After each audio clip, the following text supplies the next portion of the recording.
Hello everybody, how's she going? As the title of this video implies, I'm going to be giving you guys an update on how Ole Red is doing. What her favorite hobbies are as of now, and, well, just exactly how many gallons of gas she goes through in a day. It's way too many to count, trust me.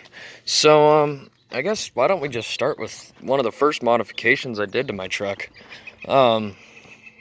The first mod I ever did to this thing was what every high schooler does when they own a Chevy Silverado like this. They crank the torsion bars.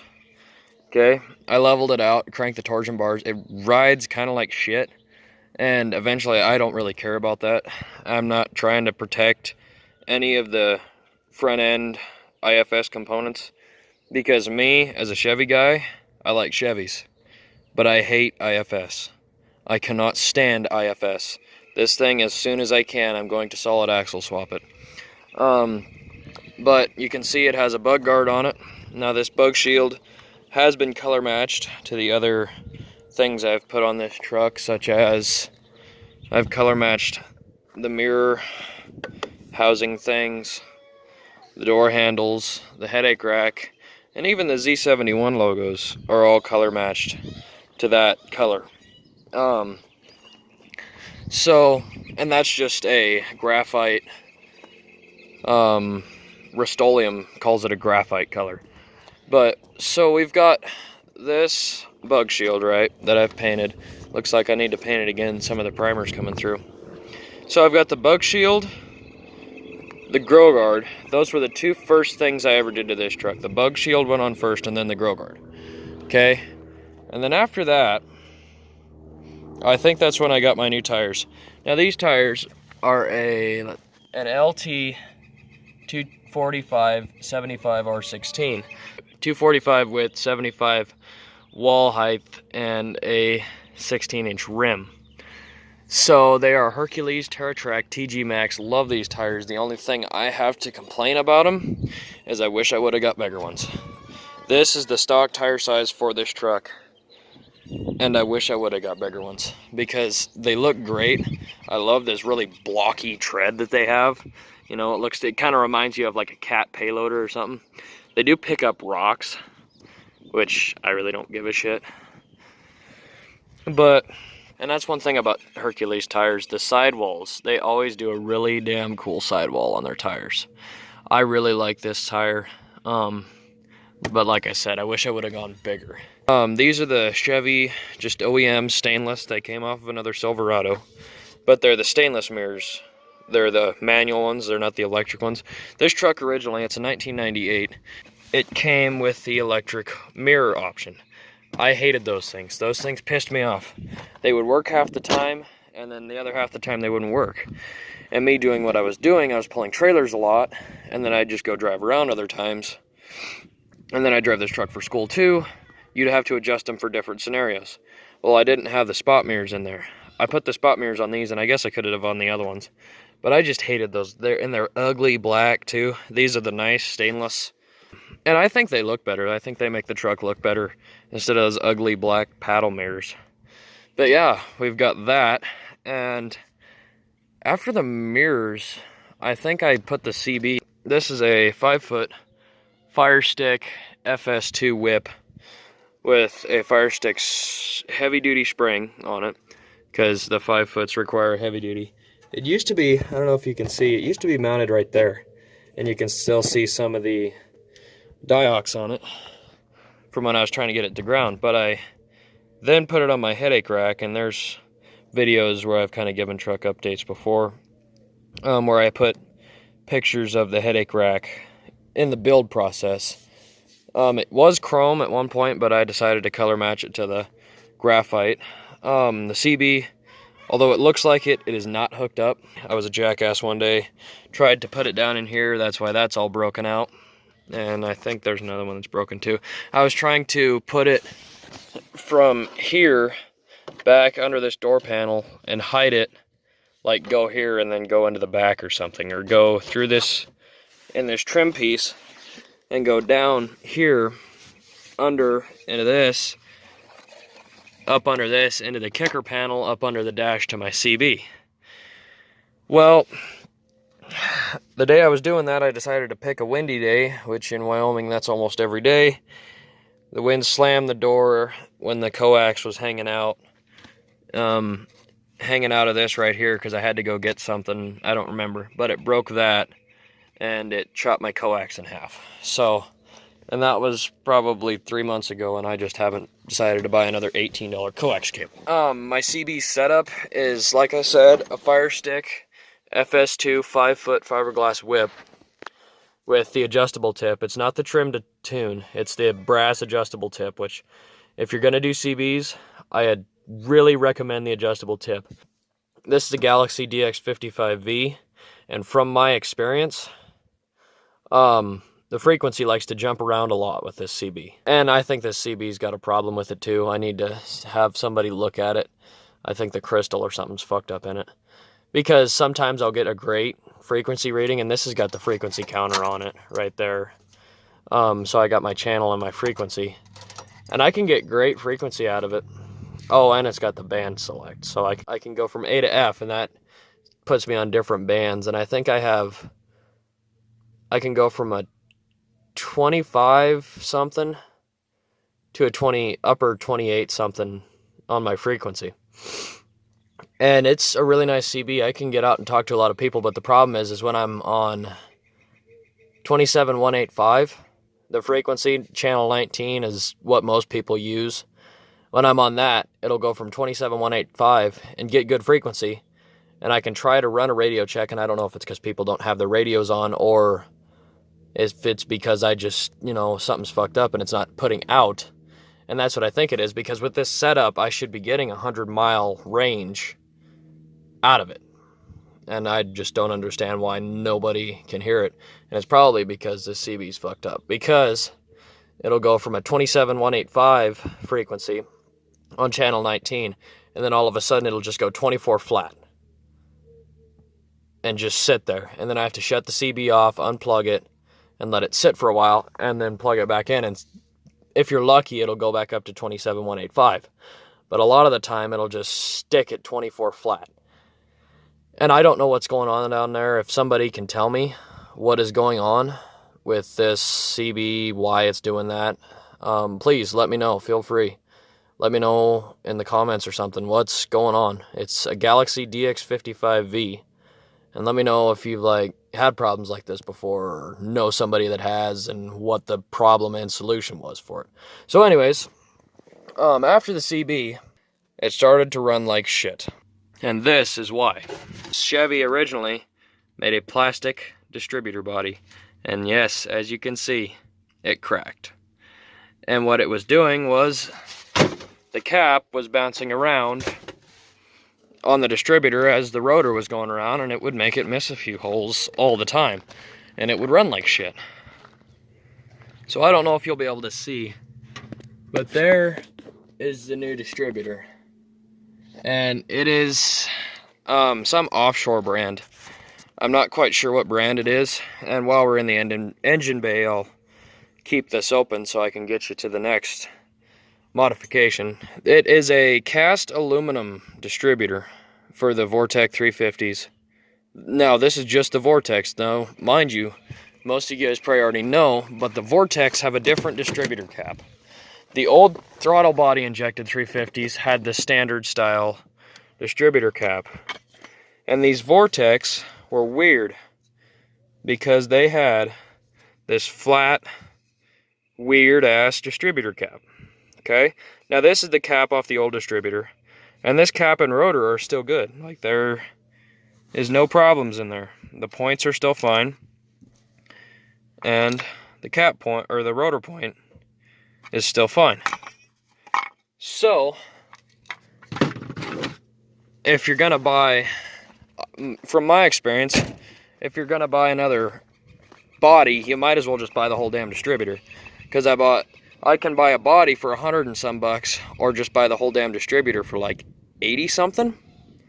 So yeah, that was really nice. So now, and the new cap with the new distributor has brass crush bushings where the screws go through to hold the cap down, so that cap's not going to crack as easily.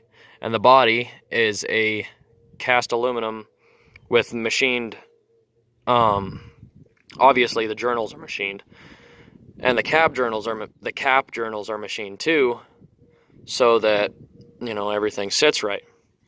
But that by far, I would suggest that distributor, and I'll figure out some way to put some information to that distributor, because I love it so far. I've had to retime it once, but that was because I did it wrong. But other than that, it's an amazing distributor. I love it. My truck runs great. And if you ever need a new distributor, I'll get you the part number and all that shit, and you buy that distributor because it's a great distributor. Brings us to the next one, my terminal block. So, if you'll recall, a while back, can't remember if I did a video on it or not, but when I had my old bumper, my trailer plug was right where this light was, because my old bumper has a huge hole right here, and I made this mount when I put the new bumper on, so I didn't drill that out, you know. So when I put this trailer plug in, I only had originally the 4-pin, you know, just the standard left turn, right turn, stop, tail marker lights. So I had the marker lights and all the rest of shit, but I didn't have the other 2 pins, which were brake controller and auxiliary, which charge. It'll charge if you're, you know, running like a dump trailer, like out there that we have, that I used to run my business with. You will charge the battery with that if you have that hooked up. And then I wired in my own brake controller. Now this is just a cheap ass Menards brake controller. I don't have any complaints with it yet. It works just fine. I will tell you, it's a little sensitive. Other than that, it's a great brake controller. I have no reason to hate it, you know. There's no reason to go out and spend 120, 130 bucks on a Kurt brake controller when you can just buy one of these from Menards for like 30. And they do the same exact thing. You can adjust your intensity, and you can level it out, and you can manually brake, okay? Now this is a flaw, not a feature, but I still like it. One of my trailers, you have to kind of pull forward a little bit, you know, to get the ball to lock in, because our trailers are screwed up. So this trailer brake controller will lock, and that is, like I said, a flaw, not a feature, but I like it because it jams and it keeps that trailer brakes locked so that you can pull forward. That's also nice so that I can leave that jam like that and go check my trailer lights, make sure my brake lights are working. So I like that. That is a nice flaw. But if that bothers you, then go spend $100 and some on a brake controller. I'd be my guest. I really don't care. Which brings us to the next one, which is kind of a performance mod. And by kind of, I mean, it's a high schooler performance mod. I straight piped it. So, oh wait, no. Before I straight piped it, I put in the quad bulb headlights, which these are the glass bulbs. So instead of the composite style headlights, you have the 4-bulb stacked headlights, which are nice. I like them better because they're brighter, they work a lot better, and they're overall easier to adjust and maintain. After that, you can see I have my LED turn signals down here, which they're all right. You can see, I don't know which one it is, that I have some moisture in already, and they're only like 2 or 3 months old. Right here, you can see I already have moisture in them, which was my fault. I didn't, when I put them in, I wasn't thinking, and I didn't put the little OEM bulb holder where the bulb originally goes and then it twist locks into the back. I didn't think those needed to be in, so I didn't put them in because I didn't realize that was an option. And so they weren't sealed up in the back, and I couldn't, you know, keep the water out. So that's why they're like that. That's my fault. That's not Acon's fault. And these are Acon LEDs. I like them. My tail lights are the same brand. The clear Euro, I call them Euro lights. But yeah, no complaints about these aside from the water in them, and that's my dumbass's fault. So yeah, and going to the back here, in the back we have Acon LED tail lights, and this is the kit on Amazon that you can get for like 100 and some bucks. That comes with the 3rd brake light and the cargo light. And I like that because my cargo light before didn't work. And then when I put this on, I'll turn my cargo light on here.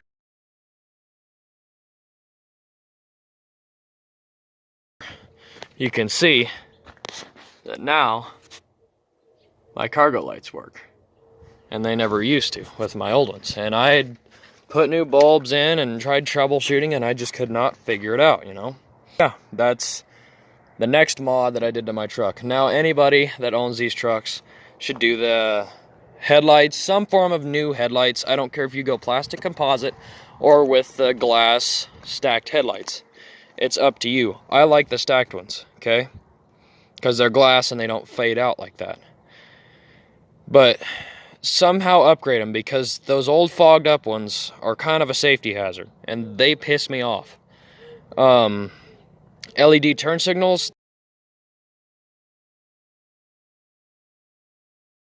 that's an option, but it's nice to have. I'm a huge advocate for LEDs. They're brighter, they're so much more updated.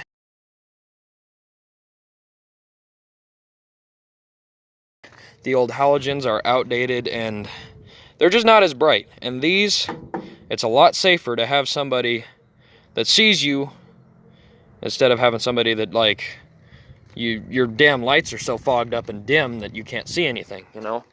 Which, to each their own. But I'm a huge advocate for LED lights. Put LED lights on your truck. They're cheaper than getting rear-ended or somebody not seeing you and you T-bone them or whatever. It's just simple, easy, peace of mind. And now, next, I'm going to move on to my headache rack, which we already got into a little bit. I built this as an electrician's apprentice, and my family members who are wiremen, master wiremen, they have a lot of electrical surplus. And me knowing how to weld, I made this out of Schedule 40 2.5-inch conduit, okay? And some 1/4-inch thick angle iron by about 4 inches. Now this right here is just the cutoff from this leg. I cut this leg off and welded it up here so I could put my lights and my CB antenna on it. And it's like that on both sides. But I have some lollipop lights up here for turn signals.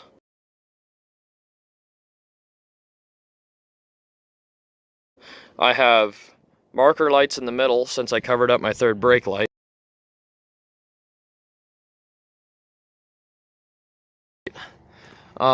Eventually I'm going to extend this headache rack and make it taller so that you can see the third brake light and it won't block my cargo light anymore.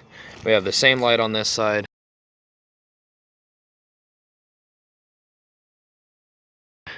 And a lollipop up there. Which, since we're in the back here, brings me to my knack box.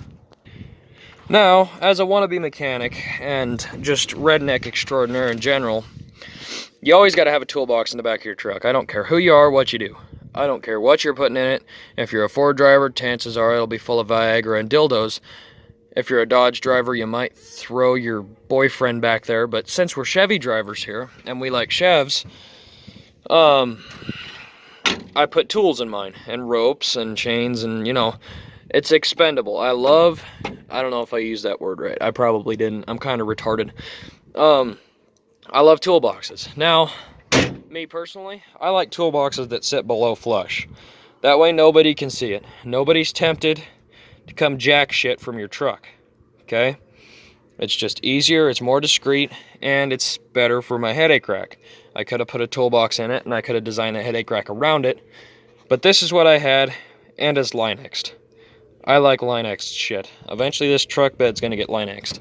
Okay, I might even Linex my fender wells. I like Linex. Rhino lining, Linex, bed liner, it's all the same. Okay, my preference is just Linex. So I've got my tools in there. This is my go bag for all my tools. It's got all my shit in it. It weighs a ton, but I do mobile runs, you know, every once in a while just to make a little bit of cash. I do mobile service and got my trailer hitches and miscellaneous shit in there, you know. So there's my toolbox. And I'm going to go back into the cab now. Alright, so there's really not many modifications in the cab here. I have put a new door panel on it, because my old door panel in the bottom was ripped from it catching when the old door would sag. I did put new bushings in here. That's one notorious thing with Chevy. They glue these hinges on, and then the doors sag, and you can't adjust them, so you got to put new bushings in.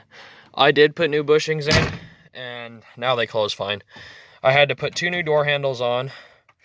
Like I said, thank you, Chev, for really screwing us over there. These things love to break off. If you look at them wrong, or cough twice in a row just a little bit too hard, these things will have an aneurysm and fuck off so quick you won't know what happened. Okay? I barely pulled on it wrong one day, and it snapped clean off. That right there is the shittiest design, because right there, that thin part is where they always break. Either that or back inside. That sucks. I hate that. That pisses me off. It did it on both sides.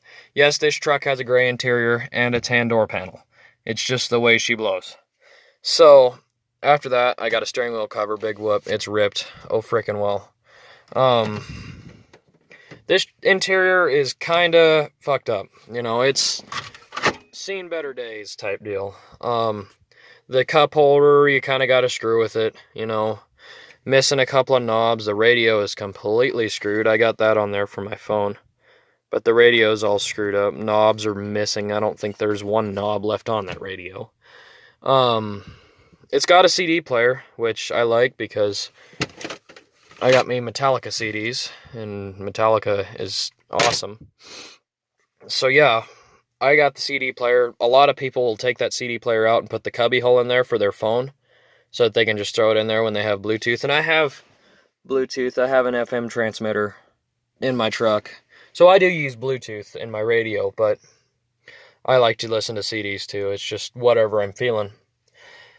And yeah, this is, like I said, the Z71 package. Got the push-button 4-wheel drive. This piece of shit. Oh, I hate automatic transmissions. As soon as I get my hands on one, probably when I do the solid axle swap, I'm going to put a manual in this thing. I hate automatics. Since when did we become so lazy where we can't shift a damn vehicle anymore? We have to let it do it for us. And the only reason why I hate them is because at 200,000, let's see, this has got 213 on it now, and I bought it at 208. At about 210,000 miles, the torque converter started slipping. And it pissed me off. And I just kept driving it. Like, you know what? Screw it. If it's screwed, it's really nothing more you can do to it, you know. If it's screwed, it's screwed. So, I was like, I kept saying, I'll change the transmission fluid. I'll change the transmission fluid. Well, I wasn't going to get it flushed because I don't have $400 to spend on flushing a transmission. And so, eventually, it just kind of stopped. And I was like, well, that's weird. And then it started shifting really hard. I was like, okay, yeah, this transmission's screwed. You know, and it's not all automatic transmissions, it's just 4L60Es. I have a terrible, terrible history with 4L60Es. I hate them. Okay? So, manual transmission is on the to-do list with this thing. Solid axle swap. And one more thing I forgot to mention while we were outside. Although this truck is not lifted, it does sit about 3 inches higher than stock. And that is because I have 2 add-a-leafs in the rear spring pack because I haul shit. This, I don't know if it could be classified as a 3/4 ton suspension. All I know is it did stiffen it up a lot, and I love that, okay? I like a firm ride, to be honest. I don't really care how my truck rides. My truck is not a car. It's not a Cadillac. It's not supposed to ride and put me to sleep. It is simply a tool. And I use my truck like I use my tools. So I want to be able to pull something with this damn thing. And so I put 2 extra leaf springs in each side to get my rear end, you know, get some more load capacity to it, get some more GVWR. And mind you, it's a 350 Vortex, so it's not going to pull a lot anyways. But before, it had some major fag sag going on. When you'd pull a trailer with it, I've bottomed out in the wheel wells more than once pulling shit with it, and I pull some heavy shit. So I decided I'm going to put a couple of extra leaves in there to really stiffen that rear end up, and then when I do the front end with the solid axle swap, I'm going to level it out and probably put a 2-inch lift block in the back. No, fuck lift blocks. No, that was a joke. I'm going to put some way to keep my springs and, you know, keep it at a decent ride height so I can still pull shit, but I want to lift it a little bit and then level out the front with some 3-inch lift springs, because I'm going to get a solid axle from something. I don't know. I'm going to go Dana. I don't know what I'm going to go with yet, though. So, solid axle swap, like I said, it's got the shit in the back, the add a leaf. It's going to get a little bit bigger tires, and probably the last thing and the most recent that I've done to this truck is I got rid of the ugly center console seat. I hated it. It was ugly. It didn't feel right. It was all firm. It had stains on it. The guy before me that owned it, obviously he was a hunter. There's shotgun shells in the back seat. There's duck blood stains on the damn carpet. And I know for a fact that's duck blood because I was told by him that there are duck blood stains on the carpet. And eventually I'm going to gut this truck and hopefully restore it. But this seat right here, and I'm going to get a seat cover for it because it's got this, came out of the same truck that this door panel came out of. And the leaf springs. That's my parts truck over there. If you know what you're doing and you know what to look for, you can buy a parts truck. I didn't even buy it. It was given to me as a blown 350 with a screwed up 4L60E. And he just said, come here, take it. I don't want it anymore. I'm sure you can use it for something. So I came and took it, and that's how I had all the materials to do this. If you know what you're doing and you know how to work on shit, I love that bench seat, by the way. The best mod I've ever done to this truck. Okay, so like I was saying, if you know what you're doing and you're confident in your mechanical abilities, you can buy a parts truck or find a parts truck of the same generation, and it has to be, you need to know what you're doing with it. But you can find a parts truck so that if you want to do something with your truck, your primary truck, or you might need some parts off of it, and you want them cheaper, and if it's still a decent truck and it's not all clapped out, then I would recommend buying or finding a parts truck. I personally love having a parts truck around, because if I need something, I can just run out there, take it off, put it on my truck, and I'm back on the road. And if you can find a truck really cheap, like I said, I got that thing for free. So I'm nothing into that parts truck. I got free parts out of that truck. Okay? And that's just the way it is. If you can find a truck like that, sweet. If not, then find a really cheap truck. Because I guarantee the amount of money that you're going to have wrapped up in parts that can be salvaged off a parts truck, instead of buying them brand new, is great. It saves you a shit ton of money. So personally, that's what I do. I find a parts truck. Okay? But as for my truck, that's all the more I've got with it today. I know this was a long-ass video, but I really hope you guys enjoyed. That's a truck update from me. I'm going to get some more. I'm going to hopefully start recording some more. I bought some SD cards so I can record more now. I might even get some footage of yanking the motor out of that parts truck, because I got some plans for that. So yeah, that's where that Carter carburetor came from. So yeah, we will see you guys later. As always, do what you do in the comments below, and like and subscribe and do all that shit. And well, you know how she goes. So we'll see you later. And as always, don't cut your fingers off.